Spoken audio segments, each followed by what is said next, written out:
हिंदुस्तानी होते हैं। बिना हिंदुओं के और बिना मुसलमान के ये देश नहीं कहलाएगा। ये जो आने वाले दिन और तकलीफदेह होंगे, डरने की कोई ज़रूरत नहीं है। इसी तरीके से ये चीज़ें चलते रहेंगे तो फॉरेन इन्वेस्टमेंट 1 रुपया नहीं आएगा, आपके इंपोर्ट्स पर असर पड़ेगा। देर जाकर जो हम पापड़ हो चुके हैं, आगे चलते हम कंगाल हो जाएंगे। ये मंदिर के बिल्कुल करीब में कुंभारपेट है, तो हम लोग पानी ज्यादा ले लिया करते थे, पानी पकड़ के रखना पड़ता था। एक जमाना पहले कोई नल का निजाम नहीं था उस वक्त पर, तो ये पानी क्यों रखते थे कि भाई करगा आने वाली है, उस दिन उनको रोड धोना है। इसमें ना हिंदू था ना मुसलमान था, हमारा अकीदा तो अल्लाह से है। लेकिन चूंकि ये एक इलेक्टेड गवर्नमेंट की जिम्मेदारी होती है कि भाई आप इत्तेफाक इत्तेहाद के साथ आवाम को लेकर के चलें। बिहार में जो लोग पैदा हुए हैं उसके बाद 18 साल आपके हो चुके हैं, पहली फुर्सत पे जाकर आप अपना वोटर ID कार्ड बनवा रहे हैं। हम लोग अपना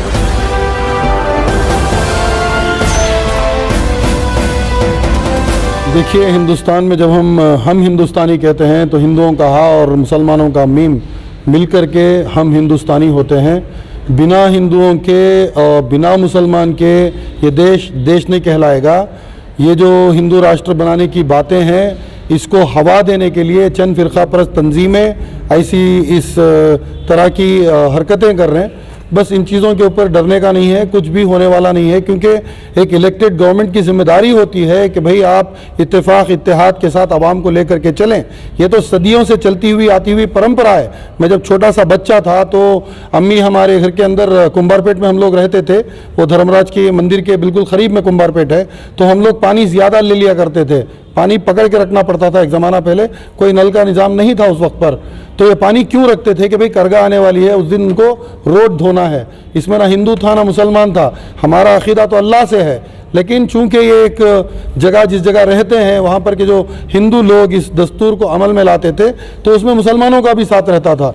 नॉर्थ कर्नाटका के अंदर आप देखिए, एक अली हब्बा बोल के मनाते हैं, मुहर्रम को उन्होंने अली हब्बा का नाम दिया है। तो एक हिंदू तू मैं पर जिंदगी आगे बिल्कुल नहीं चल सकती। अगर इसी तरीके से ये चीज़ें चलते रहेंगे तो फॉरेन इन्वेस्टमेंट 1 रुपया नहीं आएगा, आपके इंपोर्ट्स पर असर पड़ेगा। देर जाकर जो हम पापड़ हो चुके हैं, आगे चलते हम कंगाल हो जाएंगे। ये हेल्थ के लिए ख़राब है, भले वो स्टेट की हेल्थ हो या कंट्री की हेल्थ हो, हेल्थ के लिए ख़राब है। कोई भी इन्वेस्टर, फॉरेन इन्वेस्टर जब एक जगह इन्वेस्ट करना चाहता है तो उस जगह पर वो चाहता है कि सुकून हो, सुकून अमन अगर है तो उस जगह पर फॉरेन इन्वेस्टमेंट्स आएंगे।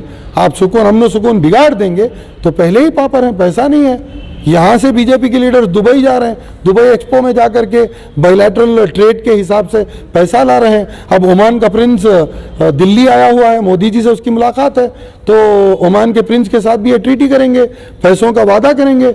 सऊदी के साथ इनके ट्रीटीज हैं, 5.5 लाख करोड़ रुपए का इन्वेस्टमेंट पूरे देश के लिए इन लोगों ने माना है। देखिए, एक सिस्टम चलता है, अकेले इंडिया पूरी दुनिया में बाकी नहीं रह सकता। जब तक आपकी ज़रूरत की चीज़ें आप चाइना से नहीं मंगाते, आपको आपकी ज़रूरतें पूरी नहीं होती। बेसिक चीज़ें चाइना से आती हैं, और इसी तरीके से अफ़गानिस्तान से चीज़ें आती हैं, इसी तरीके से ईरान से चीज़ें आती हैं। आप इसके ऊपर रोक नहीं लगा सकते। ये छोटे तौर पर एक मंदिर की यात्रा में आप छोटा दंगा कराकर, आग भड़काने का काम कर कर छोटा चुनाव जीत सकते हैं, लेकिन नेशनल लेवल के ऊपर it is bad for the economy of the state of the country. ये छोटी सी आग पूरे मुल्क में भी फैल सकती है। बिल्कुल ऑलरेडी ये नेशनल न्यूज़ हो चुकी है, ऑलरेडी ये नेशनल न्यूज़ हो चुकी है। ये सरासर गलत है। इलेक्टेड गवर्नमेंट जब इन लोग ईश्वर के नाम पर शपथ लेते हैं तो इन लोग कसम खाते हैं भगवान के नाम पर कि भाई हम किसी ज़ात मजहब भेदभाव के बिना सब लोगों को एक तरीके की एक नज़र से हम देख करके जाएंगे। तो आज ये लोग जो कर रहे हैं, ये इनके ईश्वर पर जो इन्होंने कसम खाई है उसके खिलाफ है। ऐसा नहीं कर सकते, ये अगेंस्ट कॉन्स्टिट्यूशन है, अगेंस्ट पीपल रिप्रेजेंटेशन है, ये नहीं कर सकते। फिलहाल के लिए कानूनी कार्रवाई नहीं, फिलहाल के लिए कानूनी कार्रवाई नहीं, एक छोटी चीज़ है। अब इसके ऊपर भी कानूनी कार्रवाई जाएंगे तो फिर तू मैं पर बात आएगी। कानूनी कार्रवाई नहीं, इसके लिए जो करना है सियासी अकायद वहाँ असेंबली में कर रहे हैं। अब वो मिलकर के बात करते हैं, असेंबली में चिल्लाते हैं, फिर बाहर जब आते हैं तो एक दूसरे से इनफरादी तौर पर भी बात होती है।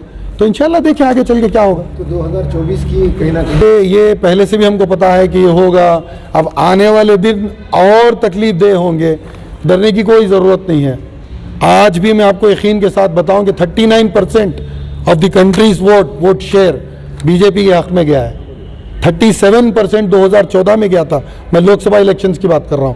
39% बीजेपी हक में 2019 में गया है। तो अब जब आप देखें तो जिस तरीके से उत्तर प्रदेश में इनको जवाब मिला है, इनके तो 350 एमएलए हुआ करते थे, अब 80 एमएलए इनके कम आए हैं उत्तर प्रदेश में। और बिहार का आप देख लो, जिस तरीके से इलेक्शन के रिजल्ट्स आए थे बिहार के अंदर, उसमें आपको ये देखा गया कि बहुत नेक टू नेक फाइट चली। रात के 3 बजे फैसला आया कि बीजेपी जीत गई। महागठबंधन के बावजूद जो है बीजेपी का कुछ नुकसान नहीं कर पा रहे। होता है, चंद लोग होते हैं जो जाकर के उधर काम बिगाड़ते हैं। फिर भी वोट शेयर की आप बात करें तो बीजेपी का वोट शेयर उतना नहीं है जितना पहले था। एमएलएस भी आप देख लें कम हो चुके हैं, 350 कहाँ, आज 200 इसके कहाँ, और अखिलेश के कितने थे, आज 111 हैं। और बीएसपी के कहाँ हैं, सिर्फ 1 हैं, 22 थे।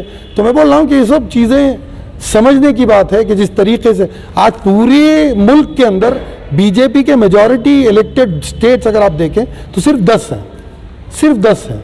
तो इससे कुछ परेशान होने की ज़रूरत नहीं है। आने वाले इंतखाबात को हम बराबर से एक स्ट्रैटेजी करेंगे। जो भी, मैं एक और अपील आपकी इजाज़त से कर दूं कि जो भी अहबाब 2004 की पैदाइश है, 2004 में जो लोग पैदा हुए हैं, उसके बाद 18 साल आपके हो चुके हैं, पहली फुर्सत पे जाकर आप अपना वोटर आईडी कार्ड बनवाएं। हम लोग अपना वोटर आईडी कार्ड नहीं बनाते, हम लोग डॉक्यूमेंट्स नहीं बनाते, फिर आकर के चिल्लाते हैं कि हमारे साथ ये हो रहा है वो हो रहा है। इस बार जवाब देने के लिए जब आप तैयार होना है तो आपका हथियार आपका वोटर आईडी कार्ड है। अगर आप वोट नहीं डालेंगे तो बदलाव कैसे लाएंगे? पहले जाइए और अपना वोटर आईडी कार्ड बनाइए, जो भी 2004 के बाद पैदा हुआ।